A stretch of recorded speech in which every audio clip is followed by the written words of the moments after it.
तपती धूप में राजू खेत में हल चला रहा था। पसीने से लथपथ थका हुआ वो मिट्टी पर बैठकर आराम करने लगा। तभी अचानक गांव का मुखिया वहां आ पहुंचा। ओए राजू, काम रुका क्यों है? तेरे बाप ने कर्ज लिया था, तू नहीं चुका पाया तो तेरी हड्डियां तोड़ दूंगा। शाम तक ये खेत पूरा साफ होना चाहिए। जी मुखिया जी, बस थोड़ी देर में कर देता हूँ। मुखिया के जाते ही राजू अचानक वहीं जमीन पर गिर पड़ा।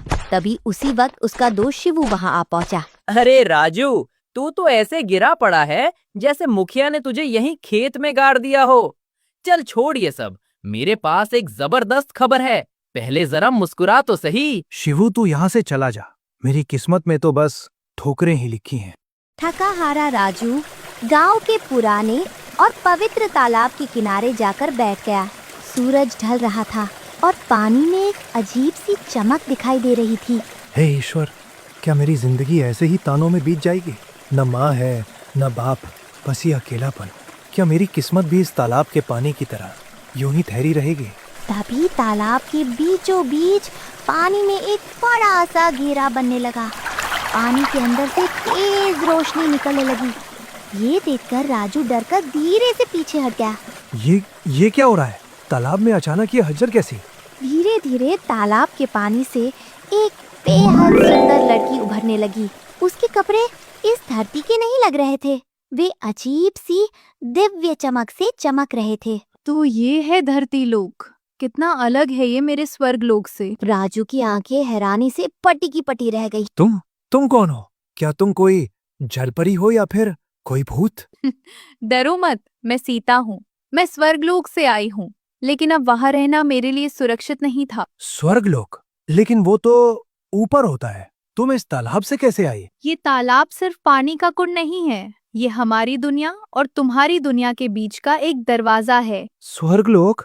ये कैसा मजाक है? ऐसी बातें तो सिर्फ कहानियों में होती हैं। सच सच बता, तू कोई भूतनी तो नहीं?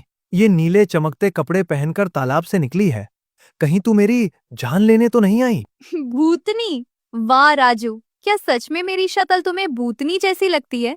अरे भोले, कभी किसी भूत को इतना सुंदर देखा है? देखने में तो तुम अप्सरा जैसी लगती हो, लेकिन इस तालाब से तो मछलियां निकलती हैं, लड़कियां नहीं।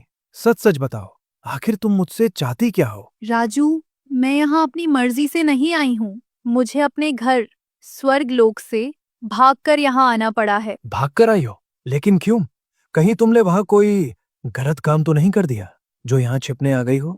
नहीं नहीं राजू, मैंने कोई गलत काम नहीं किया। मैं भी तुम्हारी तरह एक साधारण इंसान ही हूँ, बस मेरी दुनिया अलग है। खैर, उन बातों को अभी छोड़ो। पहले ये बताओ कि तुम्हारा ये लोक कैसा है। चलो, मुझे अपना गांव घुमाओ। ओ मैडम, ये कोई स्वर्ग वर्ग नहीं, मेरे सिर का दर्द है। वैसे ही मुखिया ने मेरी कमर तोड़ रखी है। अब तुम ये नई मुसीबत लेकर मेरे सिर मत पड़ो। बेहतर है तुम अपने रास्ते निकल जाओ।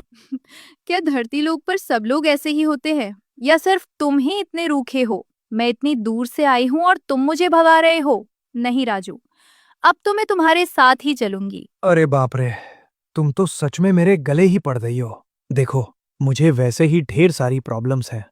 अब मुझ पर दया करो और मुझे घर जाने दो। तभी दूर से शिवू की तेज और मजेदार आवाज गूंजती है। ओए राजू, कहाँ मर गया बे? मैं पूरे गांव में तुझे ढूंढ रहा हूँ और तू यहाँ अकेला बैठ के हवा से बातें कर रहा है। अबे चल, भूख के मारे मेरे पेट में चूहे नहीं हाथी दौड़ रहे हैं। हे भगवान, ये शिवू भी आ पहुंचा। ये तो पूरे गांव का चलता फिरता रेडियो है। अगर इसने तुम्हें देख लिया तो कल तक मेरी शादी की खबर पूरे गांव में फैला देगा। मैं तो अब अपने दोस्त के साथ जा रहा हूँ, तुम अपना देख लो। और हाँ, मेरे पीछे बिल्कुल मत आना। हे भगवान, इस धरती लोक के लोग भी ना कितने अजीब हैं। अब मैं जाऊं तो जाऊं कहाँ? आज तो बाल बाल बच गया।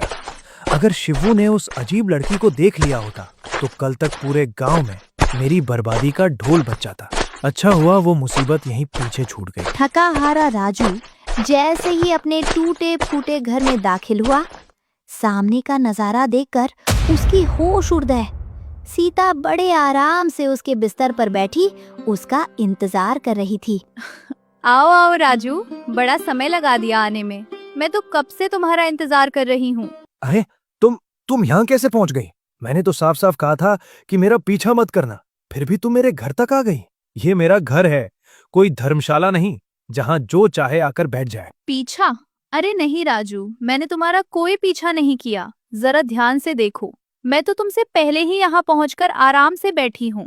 तो असल में पीछा तो तुमने मेरा किया है, मैंने तुम्हारा नहीं। वाह, इसे कहते हैं उल्टा चोर कोतवाल को डांटे। कमाल की बेशरम लड़की हो तुम।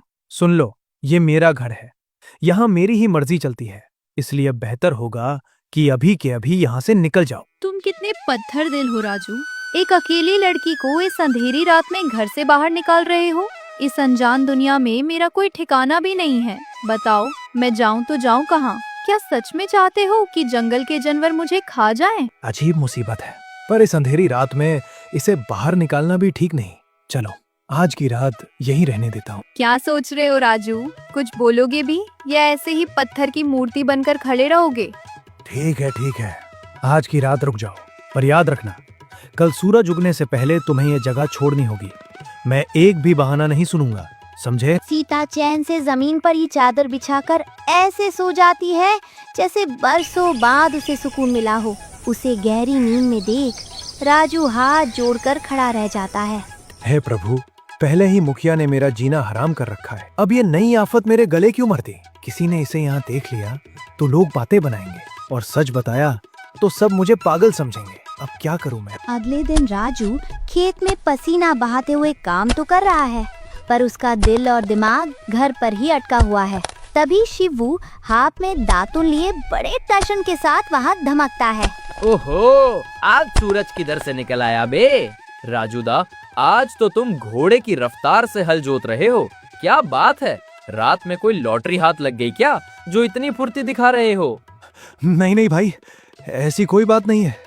बस घर में मन नहीं लग रहा था, तो सोचा सूरज उगने से पहले ही खेत निपटा लूं। चल, बहुत काम कर लिया, अब हल छोड़ और चल मेरे साथ अपने घर। आज तेरा भाई तेरे लिए कड़क चाय बनाएगा। दोनों बैठ के गप्पे मारेंगे और गांव भर की बुराई करेंगे। बहुत मजा आएगा। नहीं, मतलब आज नहीं शिवू, आज मैं तुझे घर नहीं ले जा सकता। तू कल आना, ठीक है? अबे, ये कौन सी नई बीमारी है? आज से पहले तो तूने कभी मना नहीं किया। क्या घर में कोई खजाना गार रखा है या किसी को छिपा रखा है? सब ठीक तो है ना? हे भगवान, अब इसे कैसे समझाऊं? अगर इसे भनक लग गई कि घर में कोई लड़की है जो खुद को स्वर्ग लोक की बताती है, तो ये तो मुझे पागल खाने भिजवा देगा। और पता नहीं वो सीता अब तक वहाँ से गई भी है या नहीं। मुझे फौरन जाकर देखना होगा। अबे, कहाँ खो गया? बोल ना, क्या माजरा है? कुछ तो गड़बड़ है जो तू इतना सकपका रहा है। अरे भाई, मुझे अचानक याद आया कि मैं चूल्हे पर पानी चढ़ा छोड़ाया हूँ। घर जलकर राख हो जाएगा। मैं तुझे बाद में मिलता हूँ। अबे ओए, रुक तो सही, चूल्हा जलाया ही कब था तूने?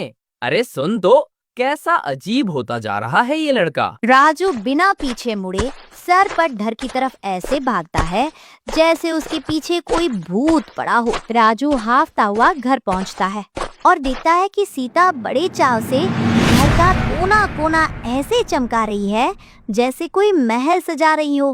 पूरा घर शीशे की तरह चमक रहा है। अभी तक यहीं हो? साफ कहा था ना कि सूरज उगने से पहले निकल जाना।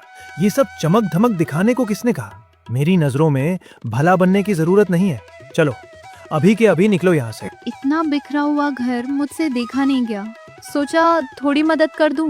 तुम तो बस हर बात पर डांटना जानते हो। नहीं चाहिए तुम्हारी मदद, बस चली जाओ यहाँ से, वही मेरे लिए सबसे बड़ा एहसान होगा। राजू की तीखे बोल सुनकर सीता का चेहरा उतर जाता है।